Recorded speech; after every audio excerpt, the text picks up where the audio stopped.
Hi everyone, it's Heidi from Flutter by Heidi, and I'm Heidi Smith. I'm an independent Stampin' Up demonstrator based here in the United Kingdom. I'm just going to adjust my things down slightly for you. And today it's Celebration Saturday, so I've got two celebration items to share with you. First one is this lovely stamp set Tags in Bloom, which has super sentiments and floral images which coordinate with this fab new punch from the spring summer catalogue, and it's a lovely big punch, and it stamps out all of these various images that you can see here. So that's the first bit, and the other bit is this lovely paper. So this is part of a pack of foiled designer series paper that you can choose as part of our offering, and you can see there's lovely sort of soft large floral images. There's a nice geometric beautiful rose gold and silver accents. This one, you see, going to shine on that, is a lovely floral pattern as well, and then the overall floral image as well. So I've used the one piece of paper for this first one, and I'm using the large floral paper for the one I'm going to show you how to do today. And this is just a pretty box to package up some things which are perhaps don't look very exciting otherwise. This is for a friend who isn't very well at the moment. So wishing you the best. And inside are some lovely, well, we used to call them opal fruits, they're now starburst. So there you go, and they come in a not very nice, you know, this is the original packaging. It doesn't look great, does it? So instead of which I can pop them in there, and then you've got some really pretty packaging. So that's what I'm making today. Let's crack on with the project. So okay, I'm going to work in inches today. I will pop the centimetre. I've worked out in centimetres. It's a slightly different proportion in the centimetres to make it easy for you, but not much different overall. But I'll put those measurements on my blog for you.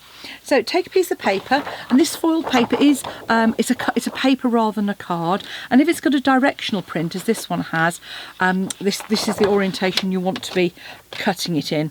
So you're going to cut a piece that's 8 by 10.5 inches. So the 8 inches is the short, the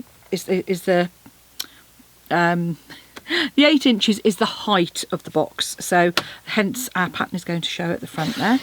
Still gives you a lovely piece to do cards with. So, and then 10.5 inches just on the top here. So you're going to score on the long edge, so at 3 inches, 5 inches, so it is a paper, don't score too hard, 8 inches and 10 inches.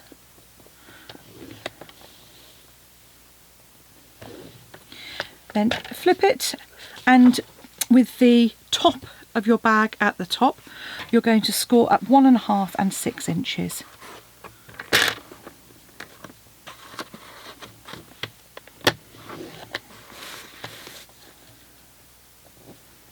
So it does take a sheet of 12 by 12, but you could make this, I deliberately sized it so you could make it from A4 card as well. So if you wanted to do some a box made out of card, something to hold something more substantial with layers, then you can do that. The next thing I'm going to do is actually just reinforce those creases, and the reason for that is we're going to just do a couple of marks to score some diagonals at the top, and I'm going to do those on the reverse of the card or paper, because it just makes it easier, and hopefully should make it easier to show up for you. So on this top section here, you're just going to take a scoring tool and a ruler, and on those two long sections just make a mark at 1.5 inches, and then score, once you've got your mark, to this point here where the score lines meet. So it's not so easy to see, unfortunately, on video, but so mark at 1.5, make a better mark than I've just made. There you go. And then once you've made your mark, just score down to these score lines here.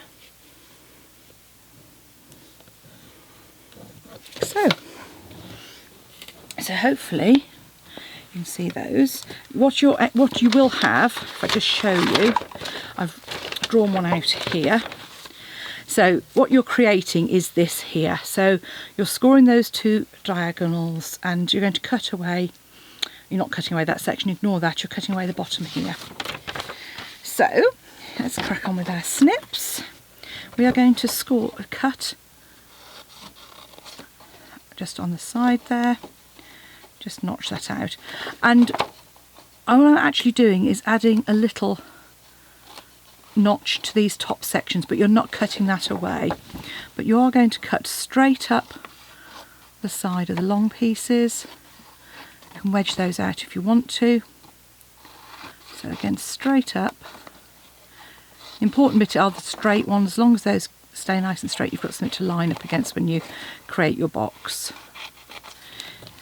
Okay, so that's our basic design, and what you want to do is, while it's still flat, reinforce those triangles like so.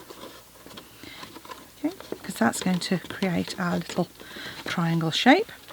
We're going to add some tape on the edge here, so on this long section and on the shorter section as well.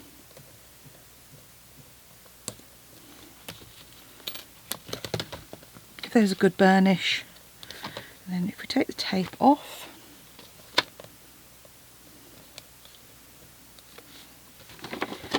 just fold this up, and if you fold these, there you go, just like so. Now where you've got that join, that's going to be the back, so all you want to do is, while it's like that, so this is the back on the top, you want to put a piece of tape on the bottom here. Now, if you're putting something sort of heavy in, you might want to put an extra couple of pieces of tape.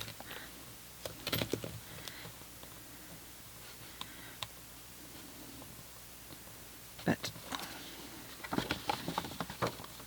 what we do, so in effect, this is just a variation on a gift bag, really, just with a slightly different closure. So get it nice and square and fold up, and then the top just folds in like so to create our bag. And then all I've done is I've just used a hole punch just to punch a hole in the middle on the top of both of those. So pop that to one side. Let's crack on now with our decoration. So first of all, I've taken the large floral bloom and I've popped that on a clear block, and I'm, rather than using Memento, which can be a bit dark sometimes, I've just gone for the Rococo Rose and stamped that once. And I've then used the same Rococo Rose to use our frame, which is going to go up here. And for our sentiment as well. So just pop that in there.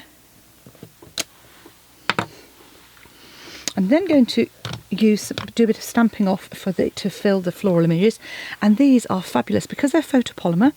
Obviously they line up really, really well. Just stamp off once, and then you can use that to line up and colour your flowers in. I'm then going to use a little bit of Daffodil Delight and Pear Pizzazz, again stamping off first just to keep the colours really soft. So this one stamp does the leaves down here. We've got another one which fits in and does the leaves and the kind of sepals around the flower. And then the final one, and this is where it makes making tags really quick and easy. I'm just using with a bit of Daffodil Delight to add our centre. So I haven't been as accurate as I could have been with that. Never mind. So you've got a choice now. You can either cut that out or you could cut it in a straight panel if your fussy cutting skills aren't so good. But our top one just lines up, if you look, fabulously in our punch. If you struggle with dexterity, push down on a hard surface. and then just come in and cut this image out. So a little bit of fussy cutting required. I say if you don't like fussy cutting, then just stamp this on a slightly bigger panel, sort of bigger than the stamped image itself. Layer that up on a little bit of card. So, you know, really caters to all sorts. Now this is a more considered purchase because it comes free with a £90 spend, but I'll tell you what, I think it's one that is really useful to have in your stash of stuff, and certainly I think it's one that's going to be very much used by me in future, because I think it's such a lovely shape and it's a good size. You can get lots of big sentiments in there. So okay, I mean, fussy cutting isn't for everybody, but that one really, it doesn't take me more than a couple of minutes. That now layers fabulously on the top there. So all I need to do is find my dimensionals. Just pop a couple of 3-dimensionals on the back there. I'm going to add some to the back of my large panel as well.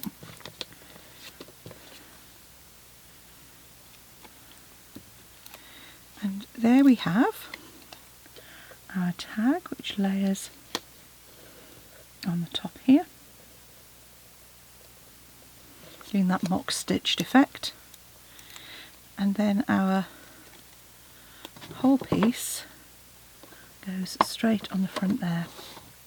So if I clear my blocks away, there we have a couple of pretty gift bags that you could use. I mean, you could pop a scarf or all sorts in there. There's no gluing of the top, so that can be reused. Add a little bit of ribbon. I've got a bit of silver ribbon there. Any plain narrow ribbon, you probably need around about sort of, I don't know, 12 inches or so of that. And then you can just pop that in. If you cut it at an angle, help feed it through.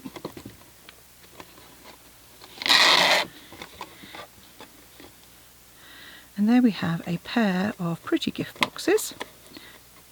That you could even make these as table favours. I'm going to be resizing some as well. That's if I can ever get this through. Note to self, get bigger hole punch.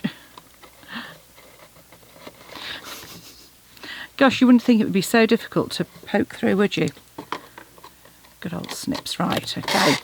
You can see that just meets in the middle there, so everything is covered. Just draw it together and tie a bow. So, pretty boxes, pretty ribbon, pretty celebration stuff. Enjoy. If you want to get any of the products, pop along to my Stampin' Up shop, heidismith.stampinup.net, or pop along to my blog, follow the links on there for everything, and I hope you come back and see me soon. If you want to know when I post again, don't forget to hit the subscribe button and you'll get a notification when I post a new project. Thanks for watching. Bye now.